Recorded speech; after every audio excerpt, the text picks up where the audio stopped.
Bro, bikes లో ఉండే cruise control technology కోసం తెలుసా? ఇది ఎలా వర్క్ చేస్తుందో తెలుసా?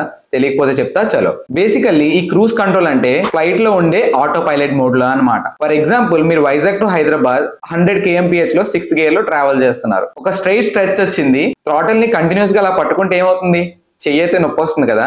కానీ జస్ట్ క్రూజ్ కంట్రోల్ అనే బటన్ ని క్లిక్ చేస్తే చాలు, మన బైక్ అయితే మనం సెట్ చేసిన స్పీడ్ ని లాక్ చేసుకొని హ్యాపీగా వెళ్తూ ఉంటుంది అనమాట. మనం థ్రాటిల్ ని కంట్రోల్ చేయాల్సిన అవసరం లేదు, దీంట్లో భయపడాల్సిన పనే లేదు. ఎందుకంటే ఎప్పుడైతే మనం బ్రేక్ ని ట్యాప్ చేసినా, థ్రాటిల్ ని లైట్ గా ట్విస్ట్ చేసినా, క్లచ్ ని పట్టుకున్నా వెంటనే ఈ క్రూజ్ కంట్రోల్ అయితే ఆఫ్ అయ్యి మన బైక్ మన కంట్రోల్ లోకి వచ్చేస్తుంది. కానీ గుర్తుపెట్టుకోండి, ఇది రైడ్ బై వైర్ టెక్నాలజీ ఉన్న బైక్స్ లో మాత్రమే పనిచేస్తుంది. ఎందుకంటే ఇందులో ఎటువంటి కేబుల్స్ అయితే ఇన్వాల్వ్ అయి ఉండదు, ఓన్లీ ఎలక్ట్రానికల్లీ ECU అయితే దీన్ని కంట్రోల్ చేస్తుంది. ఎప్పుడైతే మీరు లాంగ్ రైడ్స్ కి వెళ్ళినా, టూర్స్ కి వెళ్ళినా మీకైతే ఇది హ్యాపీగా పనిచేస్తుంది. మీరు లాంగ్ రైడ్స్ కి ఒక బైక్ పర్చేస్ చేయాలనుకుంటే ఈ క్రూజ్ కంట్రోల్ ఉన్న ఆప్షన్ బైక్స్ ని తీసుకోండి. మీకు కనుక ఈ వీడియో నచ్చినట్టయితే ఛానల్ ని సబ్స్క్రైబ్ చేయండి.